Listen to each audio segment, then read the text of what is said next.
Alagang Amoso, Associated Marine Officers and Seamen's Union of the Philippines. Ang programang para sa mga Filipino seafarers at kanilang pamilya. Maghahatid ng impormasyon, magbibigay ng inspirasyon, at tatalakay sa kanilang mga sitwasyon, kalagayan at iba pang mga pangangailangan. Alagang Amoso. Kasama si Camille Simbulan dito sa Radyo Pilipinas World Service at Radyo Pilipinas Radyo Publiko. Magandang araw and welcome po muli sa Alagang Amosop, ang serbisyo publiko sa radyong hatid ng Associated Marine Officers and Seamen's Union of the Philippines o AMOSOP at ng Radyo Pilipinas World Service. Sa programang ito ay pinag-uusapan po natin ang iba't ibang programs and welfare services ng AMOSOP para sa mga miyembro at dependents ng ating union. Tinatalakay din po natin ang mga napapanahong issue tungkol sa mga karapatan at kapakanan ng mga magigiting nating Filipino seafarers or sea-based overseas Filipino workers, ang atin po mga modern-day heroes. Ang Alagang Amosop ay napapakinggan sa mga shortwave frequencies na 9.920 MHz, 12.120 MHz at 15.190 MHz. Sumasahim papawid din po ang ating programa sa flagship station na Radyo Pilipinas Radyo Publiko 738 kHz tuwing linggo, alas 7 hanggang alas 7:30 ng gabi. Special shoutout po sa mga miyembro ng Amosop at sa lahat po ng mga Pilipino at Pilipinang mandaragat sa iba't ibang panig ng mundo na nakatutok sa atin. Alagang Amoso, dito sa Radyo Pilipinas World Service at Radyo Pilipinas Radyo Publiko. Welcome po muli sa isa na namang episode ng Alagang Amosop. At bago po ang lahat, masaya po namin ipinagdiriwang ang ika-2 anibersaryo ng Alagang Amosop sa Radyo Pilipinas World Service at Radyo Pilipinas Radyo Publiko. Maraming salamat po sa inyong patuloy na pagtangkilik at pagsubaybay sa ating programa. Patuloy nyo kami magiging katuwang sa pagbabahagi ng mahalagang impormasyon at mga programang makakatulong sa ating mga Pilipinong mandaragat at kanilang mga pamilya, syempre. Okay, ang episode po natin ngayon, ang ating tatalakayin ay ang Amosop HIV Treatment Hub, gabay sa HIV prevention, testing, treatment at suporta. Ayon sa Department of Health, patuloy ang pagtaas ng mga kaso ng HIV sa Pilipinas. Kaya naman mahalagang mapalawak ang kamalayan tungkol sa HIV, lalo na sa ating mga Pilipinong mandaragat at kanilang mga pamilya. Makakasama po natin ngayong araw ang Infectious Diseases Consultant ng Amosop Seamen's Hospital at Chair ng Amosop Compass Clinic HIV/AIDS Core Team. Siya rin ay Assistant Director and Research Faculty ng National Institute of Molecular Biology and Biotechnology, National Institutes of Health, UP Manila. Affiliate Clinical Faculty ng Division of Infectious Diseases, Department of Medicine, UP College of Medicine, Co-Chair ng Research Committee at Fellow ng Philippine Society for Microbiology and Infectious Diseases at Fellow ng Philippine College of Physicians. Let us all welcome to Alagang Amosop, Dr. Christian Francisco. Doc. Hello, good afternoon. So lalo na po sa ating mga members at mga naging pasyente namin sa clinic. Magandang hapon. Ayan, Doc, maraming salamat po for joining us dito sa napakahalagang episode po natin, Doc. Alam naman po natin lumabas na yung numbers from the World Health Organization, from the Department of Health, yung alarming number of HIV/AIDS cases po sa ating bansa. Yes, Doc. So tama 'yon, no? So yung Pilipinas kilala ngayon, no? Because tayo yung bansa, no, na may pinakamataas, no, na mabilis na pagdami ng bagong kaso ng HIV sa Asia Pacific region, no? So yung trend kasi worldwide, no, it's decreasing, no? Pero ang Pilipinas patuloy na tumataas. So kaya very alarming. Kaya naman nakita rin po natin yung efforts sa ating gobyerno to address the situation, and syempre katuwang po yung mga ating mga institutions sa private sector gaya po ng Amosop Seamen's Hospital Manila. So Doc, maaari po ba ninyong ipaliwanag sa mga listeners po natin kung ano po ba yung HIV at paano po ito naiiba sa AIDS? Bakit po din po mahalaga na magkaroon ng tamang kaalaman tungkol dito? So, yun, very important, no? So, yan yung usually tanong na nakukuha namin. Ano po ba yung pinagkaiba ng HIV? Tsaka ano po yung AIDS? No? So, magandang malaman natin na yung HIV, no, siya yung virus, no, na nagko-cause ng infection, no? Siya yung human immunodeficiency virus, no? So, kapag napabayaan natin, no, ang isang pasyente, no, na may HIV, hindi siya nakapagpatingin, hindi siya nasimulan ng gamot, maaari itong humantong dun sa tinatawag natin na late stage ng infection o AIDS, no? Kung saan, no, marami na siyang nararamdaman, no, marami na tayo nakikitang mga simptomas, marami na rin mga kasamang ibang infeksyon, no?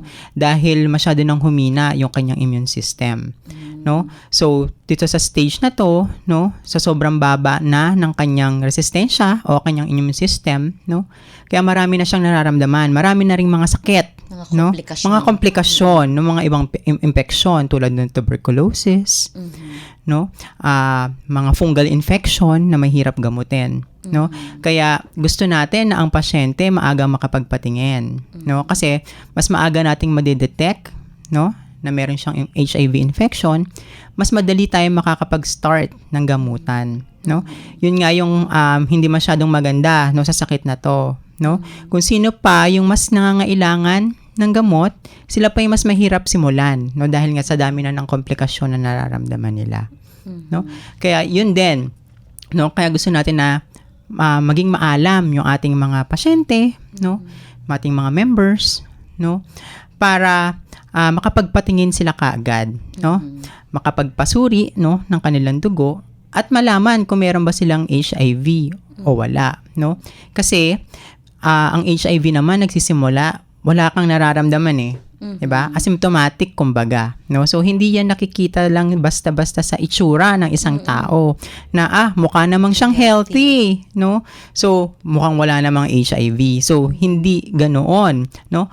So lagi ko nga sinasabi, no, sa ating mga pasyente na ang tanging pamamaraan lamang para malaman natin na ikaw ay may HIV o wala ay kung ikaw ay magpapatest. No? So, very important, no, na maagang makakapagpa-test ang ating mga pasyente.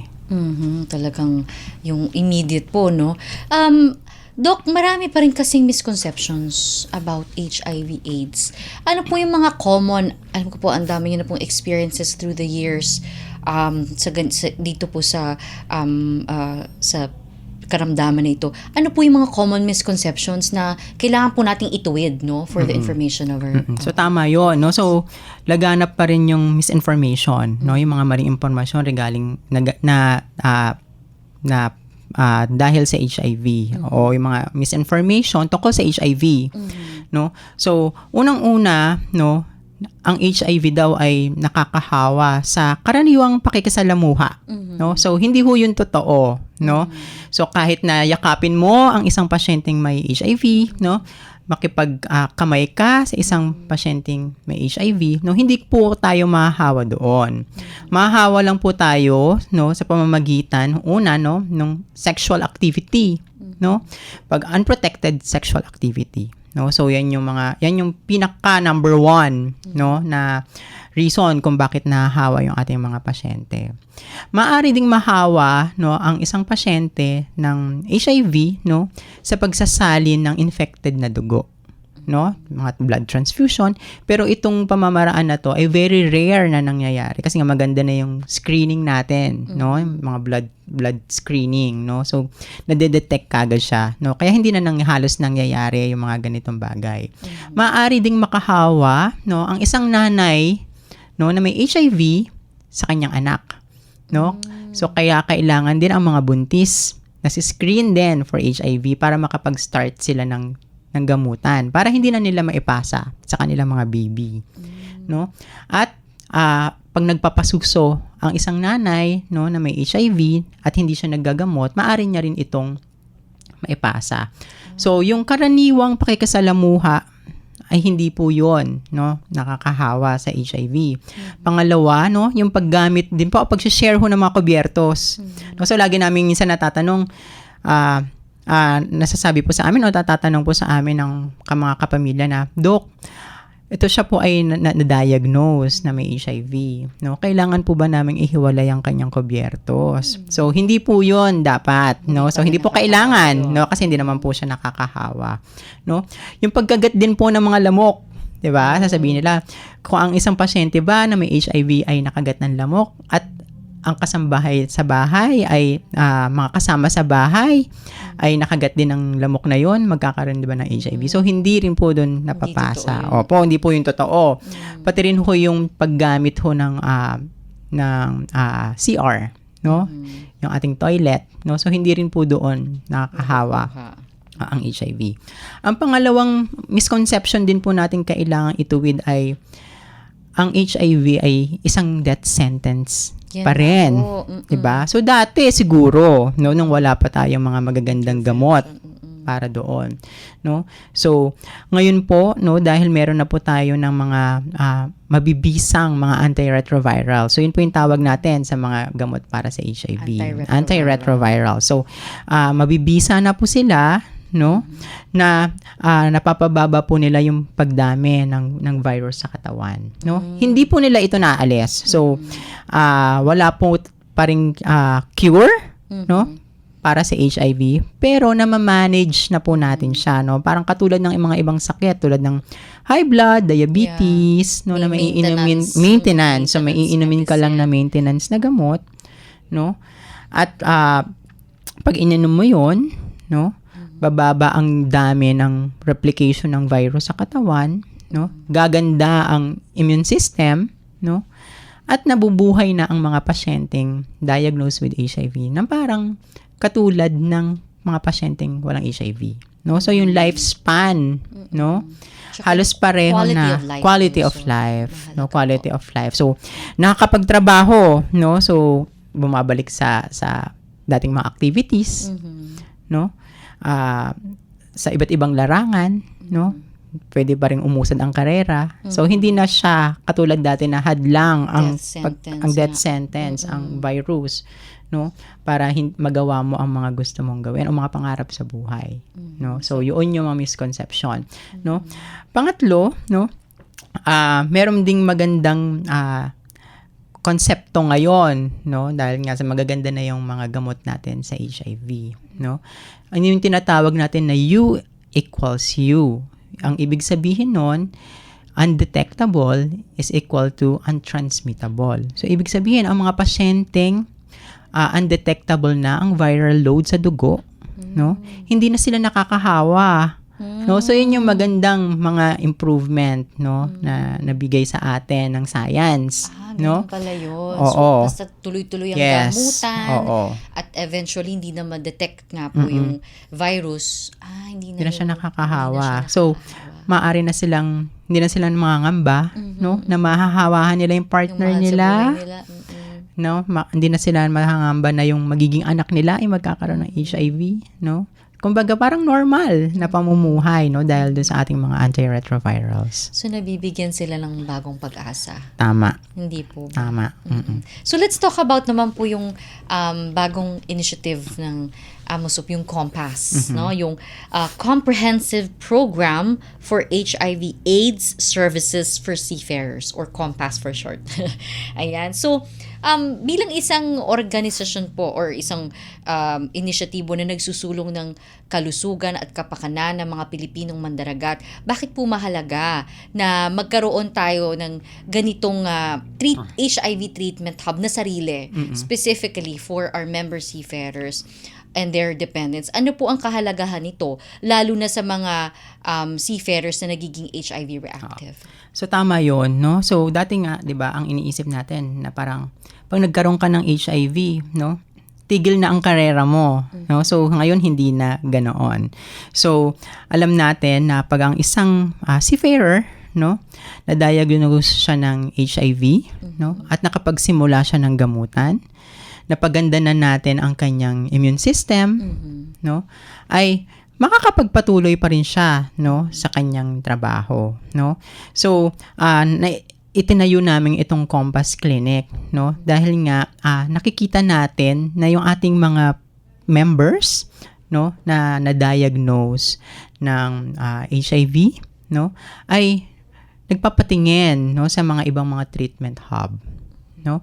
So, gusto natin, no, na yung clinic natin, yung COMPAS Clinic, ay parang maging one-stop shop, no, para sa ating mga pasyente, kung saan ito ay magiging safe space, no, para sa kanila, no. makakapagpakonsulta sila, no, sa ating mga doktor, no, na eksperto sa pagtingin sa HIV, no. Matutulungan sila no sa mga clearances, no, bago sila sumakay, no, sa kanilang mga barko, no. Kasi yun yung napansin namin dati na pumupunta sa amin yung ating mga members, no, na diagnosed with HIV, no, for clearances. Pero hindi natin sila namomonitor, no. So ang isang kadahilanan, no, kung bakit natin to itinayo, no, para namomonitor natin sila, no, at natutulungan natin sila, no, kasi sino ba ang makakaintindi, 'di ba, sa kanilang kalagayan, no, kung hindi tayo.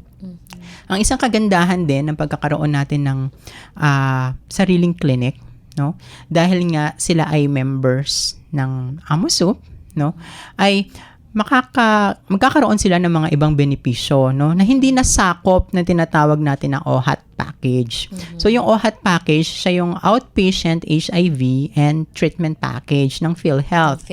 Oo. So lahat ng treatment hub ay merong ganito. So nabibigyan sila ng free tests, no, free viral load, no, libreng gamot, no. Pero sa ating clinic, no, yung hindi kayang masakop, no, ng OHAT package, no, dahil sila ay mga members, no, ay kaya pa rin natin silang tulungan sa mga test na to. Covered, no, kumbaga libre. For example, kailangan nila ng CT scan. No, ang CT scan, usually hindi siya covered ng treatment hub. So, kung nasa atin sila, sa treatment hub natin, no, halos wala talaga silang babayaran. Kasi nandun lang mismo. Yes, nandun lang lahat. So, pagpapatingin din sa ibang doktor, ibang subspecialty na meron tayo sa clinic, no? So, mas madali, no, ang communication with our doctors. Tsaka yung pag-track po ng kanilang yes, mga so medical, tama yun. details. For example, kailangan nila ng gamot para sa hypertension o diabetes, no? Kaya natin yun makover, no? Dahil nga sila ay member ng AMOSUP. Yes, and alam naman natin, libre po ang mga gamot. May sarili tayong pharmacy and consultation sa mga espesyalista po natin sa AMOSUP. So, pwede po ba natin i-identify, isa-isahin po, Doc, yung mga serbisyo na maaaring i-avail for free ng mga miyembro natin at kanilang mga qualified dependents sa COMPAS? Ano nga po uling COMPAS, Doc? Comprehensive Program for... Sorry, Doc, mayroon akong kodigo. Comprehensive Program for HIV/AIDS Service for Seafarers. So, una, no, yung testing, no? So, ma-test natin sila, no? For HIV, no? And for other sexually transmitted infection, no? Kasi yung mga sexually transmitted infection, ang lagi nga namin sinasabi, magkakabarkada yan eh. 'Di ba? So, swerte ka kung isa lang ang makukuha mo, no? Pero minsan magbarkada ang nakukuha mo. Pwede kang magkaroon ng HIV, pwede kang magkaroon ng hepatitis B, syphilis, gonorrhea, no? So sa clinic natin natetest 'yun lahat, no? Pangalawa, no, nagpo-provide din tayo ng counseling, no? So naka-counsel natin for the mental health and before and after testing, no? Sa requirement kasi 'yon, no, para kumbaga, hindi sila mabibigla, no, kung ano yung magiging resulta at ano yung next na step natin kung sakaling ano man ang maging resulta. No? Maliban dito, no, makakapagpatingin din sila, no, sa ating mga espesyalistang doktor, no, sa HIV, no. At makaka-avail sila ng mga test, no. CD4 count, viral load, no, yun yung usually na tinetest natin, no, for mga patients with HIV, no. Maliban dito, nagbibigay din tayo ng antiretrovirals, no. So doon na nila makukuha. So usually yung mga pasyente natin, 'di ba, kukuha sila ng gamot bago sumakay. So nabibigay na natin for the whole duration ng kanilang contract. So kung ang contract nila ay 8 months, bago sila umalis, yung 8 months worth of medicines ibibigay natin. Tapos babalik sila pagkababa. no, para para lang makapagpa-check up ulit. Follow-up check-up. Ayan, talagang, I'm sure, mahalaga po itong impormasyon na sinishare natin sa kanila about the Compass Clinic po sa Amosop. And I think we're sharing also the poster on your screens. Ayan po, i-screenshot nyo, picturean nyo ang impormasyon po sa ating Amosop Compass Clinic sa Amosop Siemens Hospital. Ayan, para sa mga miyembro Yes. at qualified dependents po natin. Doc, marami pa rin kasi syempre na natatakot syempre sa discrimination, kasi may stigma pa rin talaga, whether we like it or not. Syempre, we really endeavor to make every patient, ano man ang karamdaman mo, to make them feel na help is there, Amosop is there. You have a strong support system, not just within your family but in your community. Pero syempre, hindi pa rin natin talaga po maiwasan yung stigma, yung diskriminasyon. Ano po yung gusto nyong ipabatid sa mga seafarers natin, saka sa mga pamilya nila, para mahikayat sila na magpasuri, lumapit po sa mga eksperto na gaya ninyo, at yun po, para ma-encourage sila kung may pinagdadaanan po silang ganito sa kanilang pamilya. So tama 'yon, no? So dito sa battle natin sa HIV/AIDS, hindi lang yung virus yung kalaban natin, no? Pati discrimination, no? So una, para ma-combat natin tong discrimination, kailangan muna ng tamang kaalaman, no? So nagsisimula kasi yung discrimination, no? Kapag hindi tama yung paniniwala natin sa isang sakit, no? So very important, no, ng tamang discussion, no, tamang information about sa sakit, no? Pangalawa, no, hindi natin kailangang matakot, no, na magpatingin, no?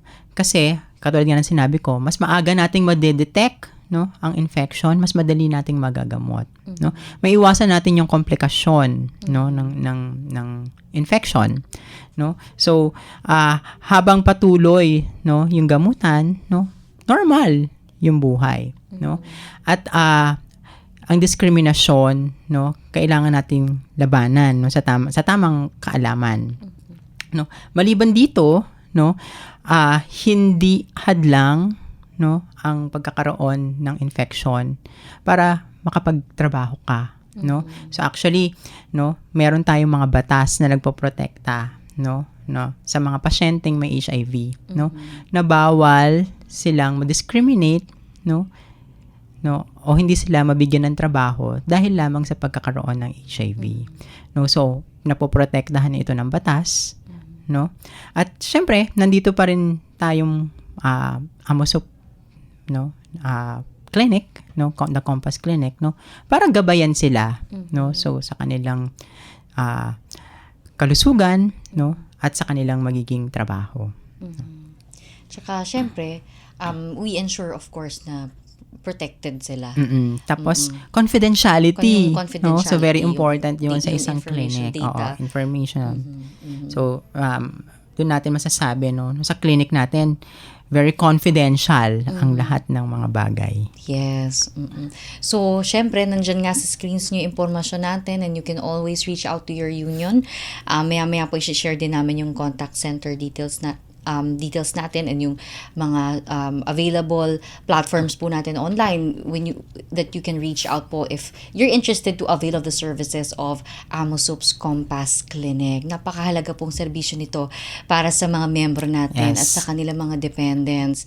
Gaya nga na sinabi nyo kanina, Doc, hindi porket mukhang healthy ang isang tao ay sure ka na nawala ka. So, paano ba, Doc, kasi wala namang immediate symptoms, hindi ba, Doc, yung ano? So, it's really about you kung nagkaroon ka ng unprotected na mga risk factors. Ano po ba yung mga... So, usually nga, yun, yung mga unprotected sex, no? Paggamit ng IV drug use. So, yan yung mga common kasi, no? So, kung sa sarili mo, no, alam mo na meron kang mga risk factors, no, kailangan magpa-test, no. So yun lang kasi yung tanging pamamaraan para malaman natin, no, kung ikaw ay infected o hindi. Yun. So, wag po kayong mag-alala, wag niyo pong isipin yung mga judgments kasi yun nga sabi ni Doc, yun yung gusto kong i-highlight, Doc, na this is a safe space for them. Tama. The AMOSUP Compass Clinic is a safe space.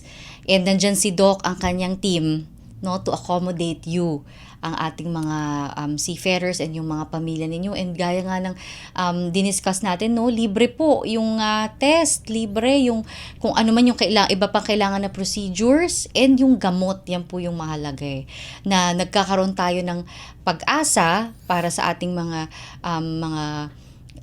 seafarers, sa mga kababayan natin na may ganitong kondisyon, na mayroong pag-asa, hindi ba? May Tama. So, hindi siya end of the world. Yes, hindi titigil ang buhay mo.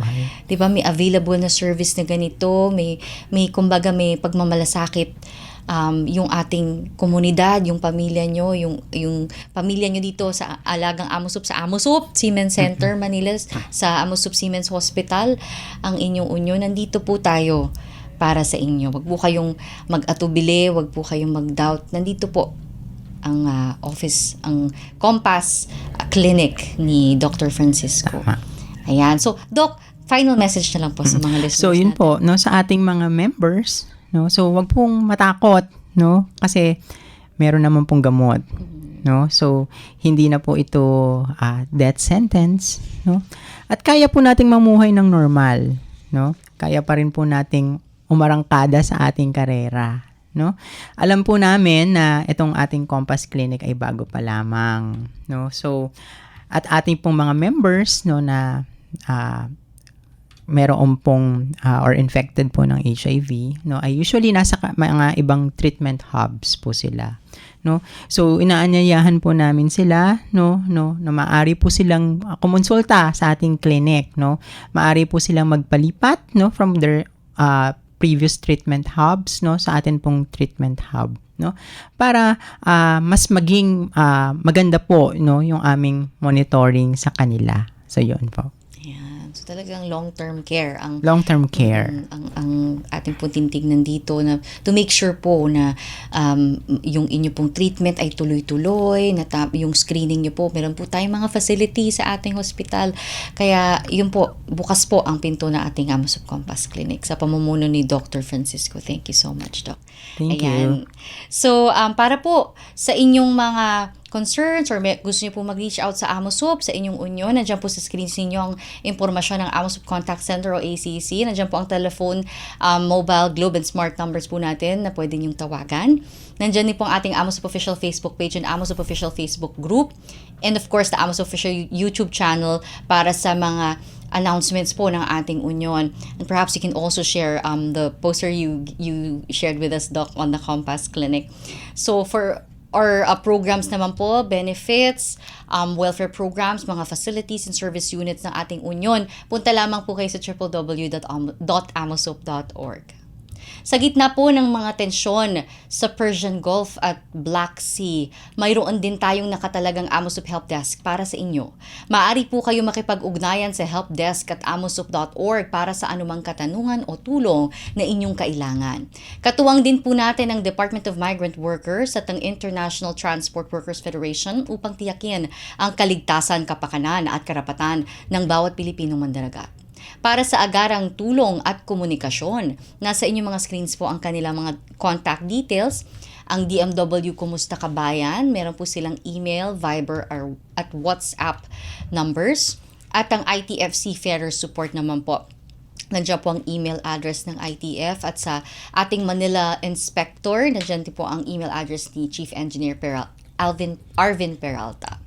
Muli, maraming salamat po sa inyong pagsubaybay. Salamat sa mga kasama natin sa Radyo Pilipinas na si Ms. Susan Aison, Milo Janela, J. Arevalo, Hero Lucero, JP Lumuntad, Erwin Peñano, at ang ating kaamosop na si Lara San Juan.